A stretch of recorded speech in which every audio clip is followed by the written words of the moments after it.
Excellent. Well, welcome to this rather early session on advanced logging patterns with platform events.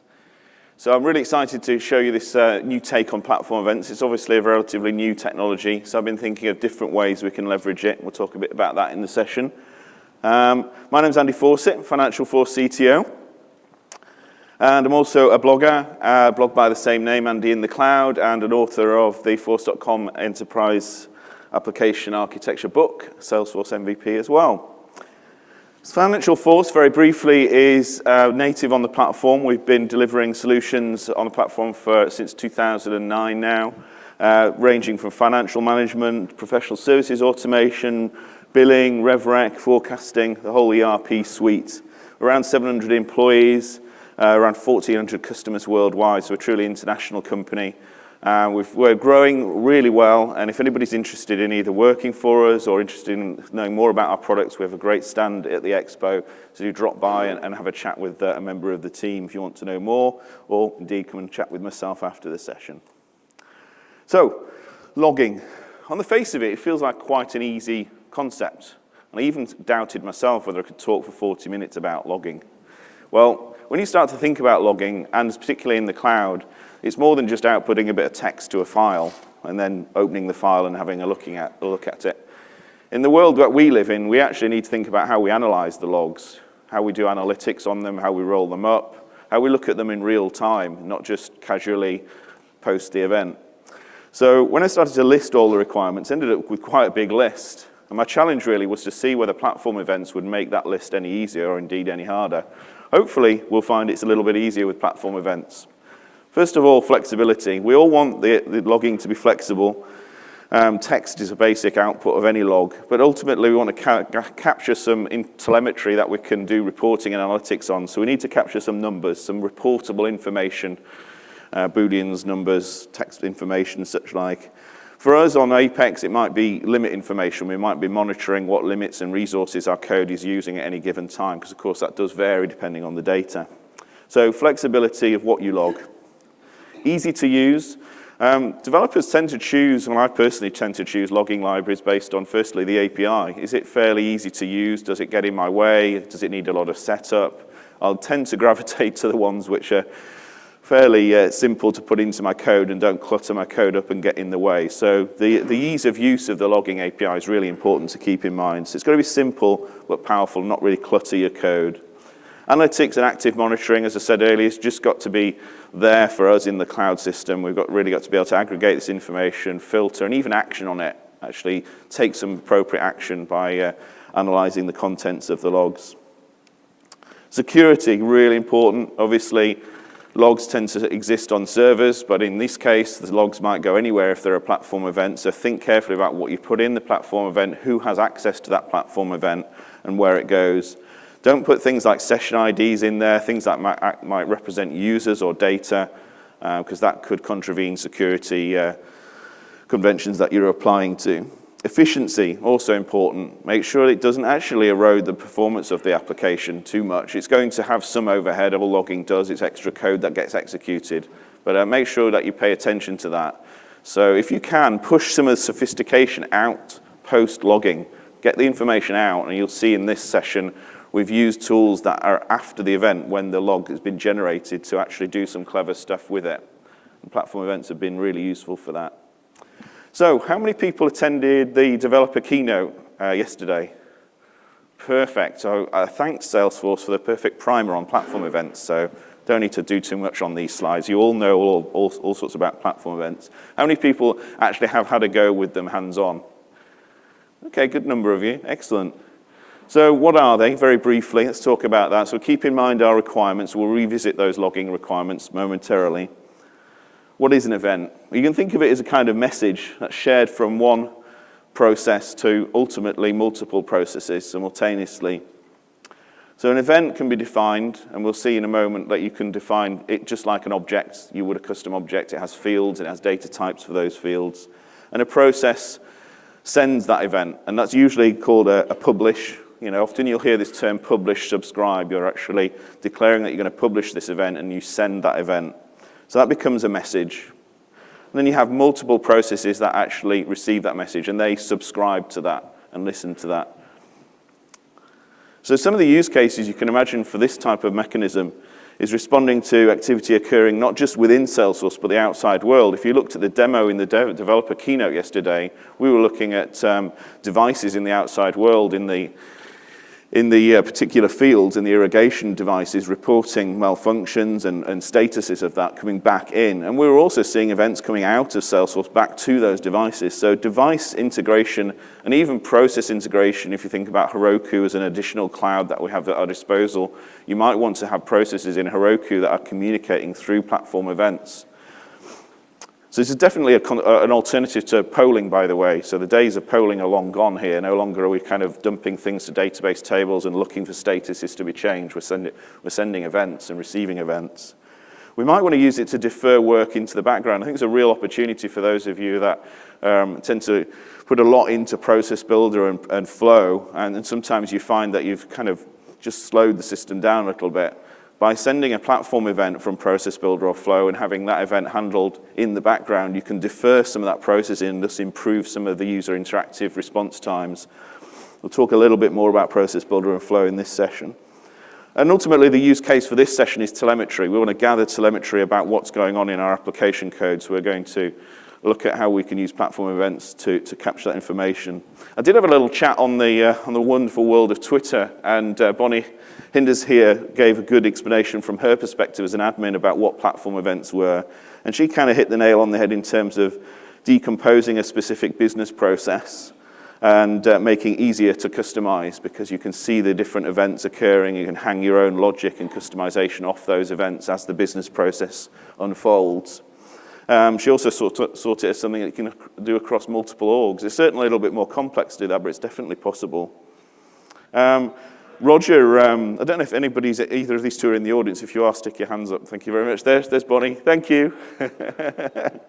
So Roger actually saw it a bit like Twitter and IFTTT. Has anybody seen If This Then That? Have people seen that? Yeah, okay. It's very cool. Check it out. It's kind of a declarative kind of process orchestration thing for the cloud. It's not a Salesforce product, but lots of people use it to stitch together, kind of switching the lights on and off in their houses. It's a consumer-based tool, but also business-based. Twitter is obviously, in Roger's world, the message sender here. So interesting perspectives. So creating a platform event is as simple as going to the setup menu and type platform events. And when you get a platform event page, you can create it just like a custom object. So hopefully it'll look very familiar. Can anybody spot the subtlety in the API name there?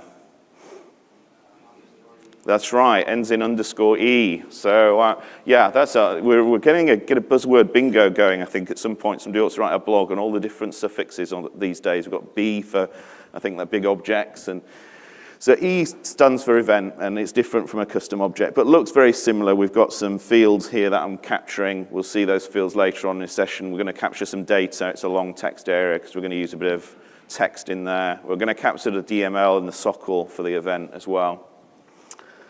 So you can actually create platform events using your IDEs, the metadata API, and you can define fields. You can send and receive them with a myriad of tools and APIs. Salesforce have done a super job straight out of the block with this in terms of dealing with the needs of admins as well as developers. Nobody's left out in the world of platform events. Really good coverage in terms of how you can utilize these.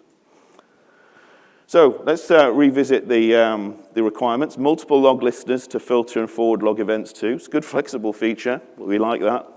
Easy to use, send and receive on multiple platforms. In today's world, our solutions might not all 100% reside on Salesforce. Some might be on Heroku, some might be on third-party systems. As you saw in the developer keynote, it's good to keep them all connected and listening. So logging across multiple systems is possible with this technology as well. You have a centralized log. Analytics and monitoring. So we can monitor these, and you'll see in the demo shortly that you can see them coming through real time with the Comet-D technology. Comet-D is an API protocol sat on top of HTTP for listening to platform events. It's a kind of alternative to polling. We can capture information, so it's a numeric information. Security-wise, platform events, like custom objects, can be secured. So you can go into your profiles and your permission sets, and you can say who can send to them and who can receive. Brilliant, that's excellent, great feature. They are efficient. in a sense that they're fairly low impact. Actually, when you send a platform event, it doesn't actually contribute to the transaction of the Apex execution context. It'll send immediately, even if things roll back, which is one of the things that kind of attracted it to me from a logging point of view. Often we try and implement logging solutions in Apex and find that our log entries get blown away because they're part of the transaction scope of the process that failed. So there's an opportunity to kind of punch your way out of that particular challenge. So let's take a look at the security considerations very briefly. This is what it looks like. Some advice there I mentioned earlier: don't store session IDs. Make sure you're understanding where the data's going. Ultimately, if you're not that sure, best to just be careful about what you put into the event logs in terms of privacy and users' data. But as you can see there, you can actually control platform events.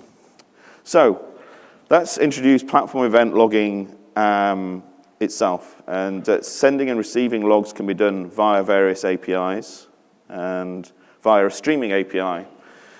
So what I've done actually in order to receive the actual log is, apologies there, let me just make sure I haven't jumped over a demo, I haven't, no, is I've actually created a Lightning component. So it can be a little bit of dark art in terms of receiving a platform event. It's like, what's commit D? And it's kind of a JavaScript library, and how do I get it on my page, and how do I use it? So I've created a component. It's on my GitHub account. You can download it after this session. It's as simple as give it the name of your object. You can see I've got log_e, and give it a handler. So in your handler, you get a payload, which is essentially a JSON blob of all those fields that I showed you earlier. It's a really handy component. Makes it a lot easier to consume.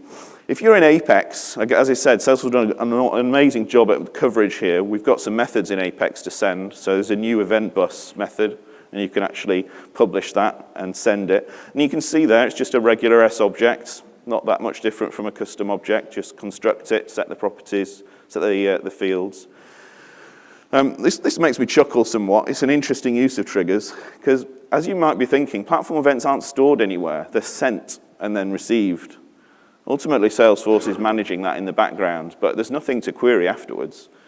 So the only trigger event that's supported is the after insert one. So it's an interesting way of subscribing to a platform event using a trigger. So we're well covered there in terms of Lightning and Apex language. So let's take a look at that Lightning component that I created. So on this page, I've got the Lightning component, and it's listening to changes to that event. So rather than use Apex straight away, I'm going to go into Developer Workbench. And Developer Workbench is essentially using the REST API. So rather than sort of using curl and things like that, just imagine that's actually using the REST API. So you'll see actually in my list, the log object is right there, just amongst all the other custom objects. And I can do an insert, and I give it a title. So I'm not going to fill all the fields in here. Test event, and I'm going to insert that record. And we'll see on the left-hand side that the event arrives. It should do. So I'm going to try that again. Mercy of the Wi-Fi here. Okay, test.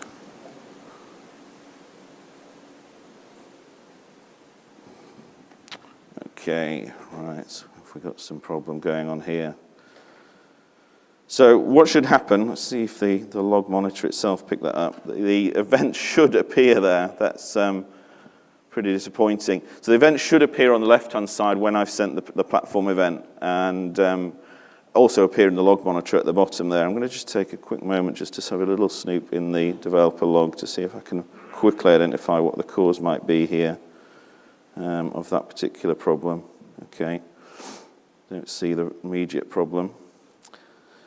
The other bit that we can do is send it through the log class. And the log class is a new class that I've created, which allows you to instrument your code. Now, this is a very simple example. And we'll see how I've interspersed this into the Apex event, the Apex Enterprise Patterns sample app in a moment, just for a more real example.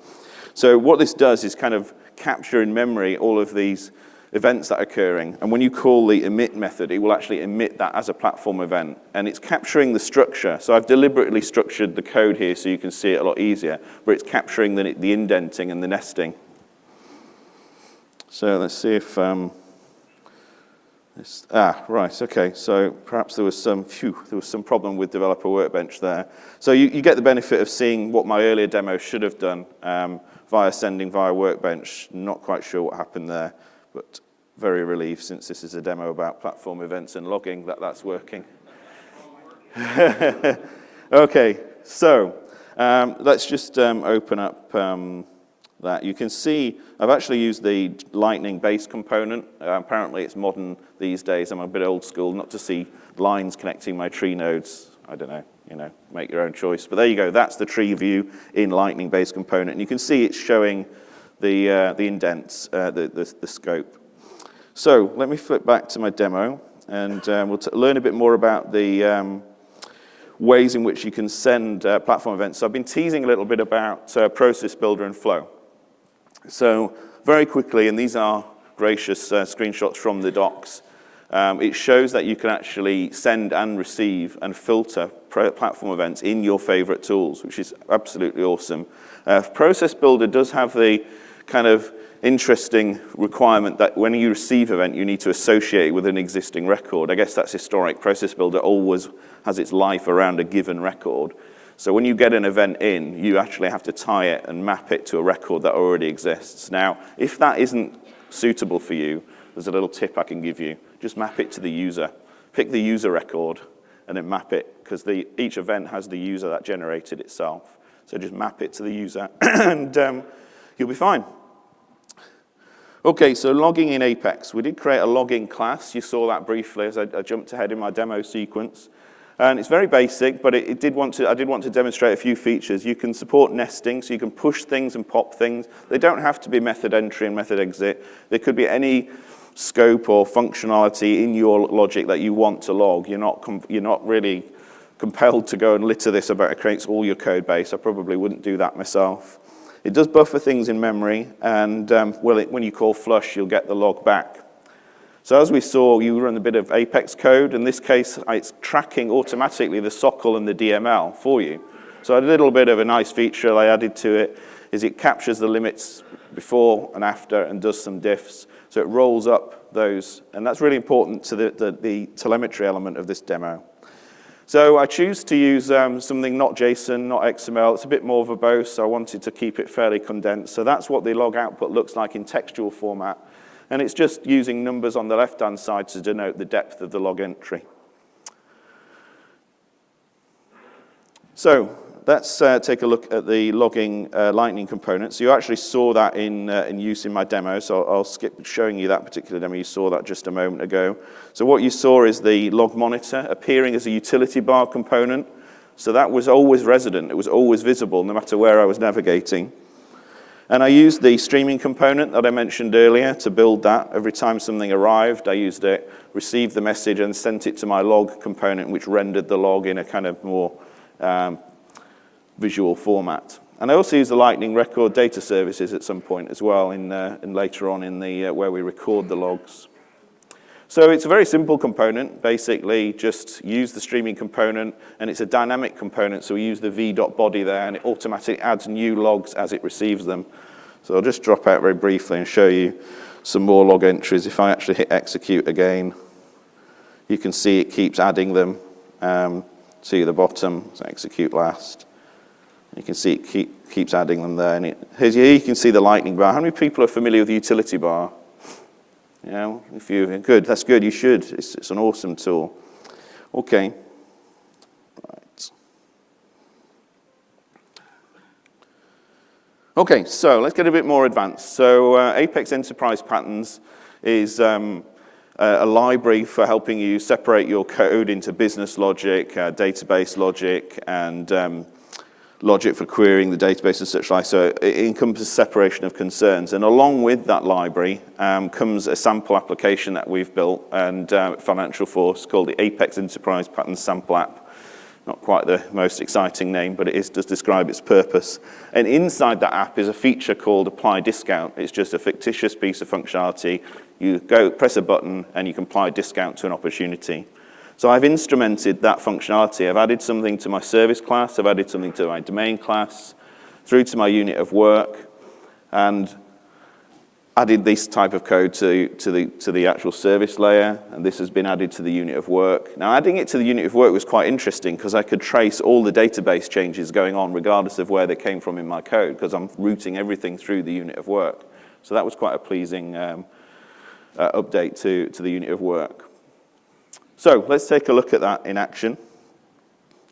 And for that, we're going to go to the opportunity object. I'm going to open up this one, and we'll clear our log back.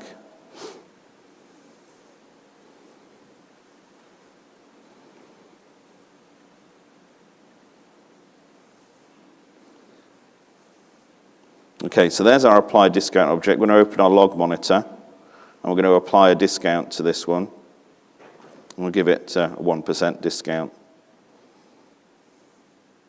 And we can see the log entry has appeared down here, and I've got a trace of what's gone on nicely nested. So I can see that actually I applied a discount to 3 lines, and I updated the opportunity line item records inside my unit of work, and that does tally with the number of products. So conversely, if I actually pick a different one, such as this one, which doesn't have any products associated with it, it will only discount the opportunity itself. So I can see a slightly different change in behavior in my code as it's been instrumented, which may or may not be quite interesting to you. That might reveal a DML bug or a SOCL bulkification bug. In this case, it's remained constant, regardless of whether I'm actually updating a single opportunity record or whether I'm updating 3. I'm still using 1 SOCL and 2 DML. So that's good. I like that. It's consistent depending on which data I send to it.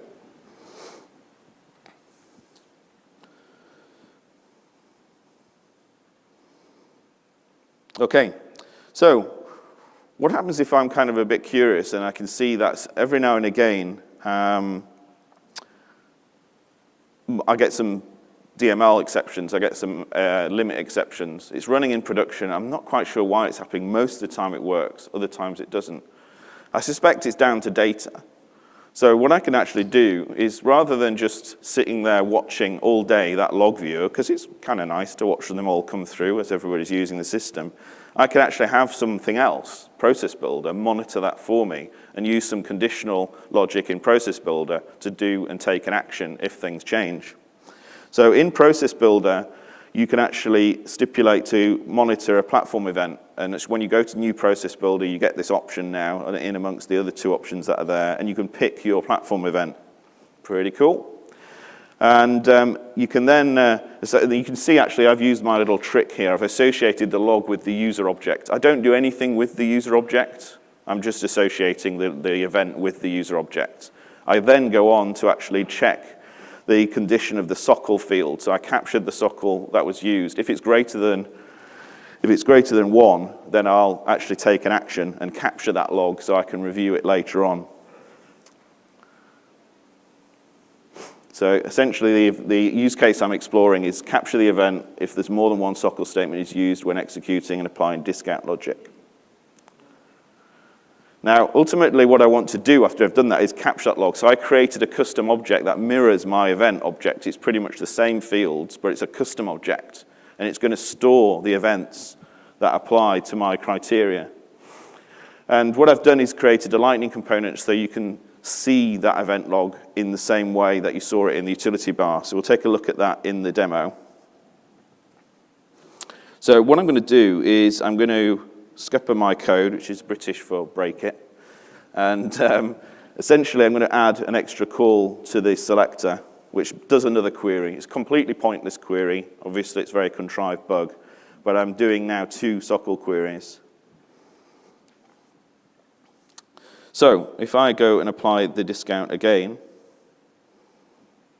and hit apply discount, I need to refresh that page. So go and apply the discount. Okay, so I now see 2 SOCL statements that have been generated here. So I now can look into that here, but I can also go to my log recordings object and open that up. So I can see that the process builder captured that log entry, it transferred all the values that I needed, and I'm using a Lightning component, the same Lightning component that I'm using here, but this time on the record layout. So I can retrospectively look at that, I can see what user raised it, and I can understand a bit more about the process and maybe capture even more information or talk to the user about what went on there. So that's using Process Builder to actually filter and take action on the logs dynamically as the event logs arrive. So essentially, that was the creation of the record in Process Builder, and it just mapped the fields across. I also added a reason field, by the way. So I just wanted to, it's a text field that just says, this is the reason why this log was captured. And I just put something in there that said it exceeded my expected tolerance for SOCL. Okay, so we're wrapping up, and we've got some good time for Q&A. I can also take a few more questions. You can see some resources up here. Check out the Platform Events Developer Guide. Salesforce has done a really good job on that. It covers all the aspects of sending and receiving in different ways. There's also my blog, and the event, all the demo code that you can see here, including that streaming component, is in my GitHub repository. You can deploy that to your orgs and have a play with it. There's some trailhead things here. Check out my book, gracious plug, Force.com Enterprise Architecture. That covers all aspects of creating packages and getting them out to App Exchange, performance, Lightning, separation concerns, patterns, the lot. So I'll take some Q&A. Thanks very much. If you'd like to come to the mic and ask a few questions, that'd be great. Yes, will the log class be promoted into the fflib? That's a good question. What we're tending to do with fflib is not overextend that, so we might create an add-on repo for that. That might be a better way to do. We've done that with something called Object Builder recently. If you look, we've created Object Builder as kind of an add-on library. It's purely because a lot of people like to take just the base component, the base package of the fflib, and don't necessarily want all the features. So we probably will do that as a satellite repo.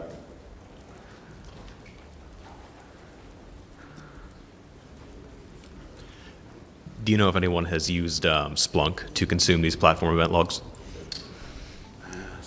So the Splunk logs from Salesforce are actually persisted into your org in the event log object. So you could, in theory, have something reading those and outputting events if you needed to do that, but they are already persisted by Salesforce or the event logs. So I don't know of anybody that's done that, but it's an interesting thought. Okay, a few more questions, great. This logging only capturing the SOCL statement, or an error log also we can capture it? It can capture what you want. The logging class itself is about 100 lines of Apex code. You can add anything extra to it you like. Okay. So it could be instrumented to capture much more information. I just chose SOCL and DML because they're the most popular ones to monitor. Okay. This is like advanced way, it's a debug log. We can see all the information in the debug log. So what we are capturing and storing the object. Yeah, it isn't a replacement to the debug log, you know, because at the end of the day, you'll end up probably impacting the performance of your own code if you try and replicate the debug log with this. So it should be used in conjunction with that, a lighter, more focused version of it. The debug log isn't necessarily very contextual to what you want to see. So it's to be used as complementary to debug log. Okay, thank you. You're welcome. Hey, we have currently implemented a similar thing with the custom object itself, and we are having a purge rule which kind of deletes every month. After a month, it kind of deletes all the previous records so that we have a window of 30 days of records. So is there any advantage of going to platform events from that methodology? I'm kind of doing the same thing. I'm inserting a record every time I need to log. So what would be the advantages of going to the platform events? Okay, that was quite a long question. I struggled to hear quite a bit of that. I think was your question about how frequent you should send the logs? So especially during the integration, mainly for the web service calls and everything, and yeah, sometimes during the query and update statements as well. Yeah, I think I'll probably handle your question afterwards if that's a bit easier. Okay. I think I've got some more questions about your question, so okay. Let's handle that one offline. Anybody else got any more questions? Oh, there's one coming over here.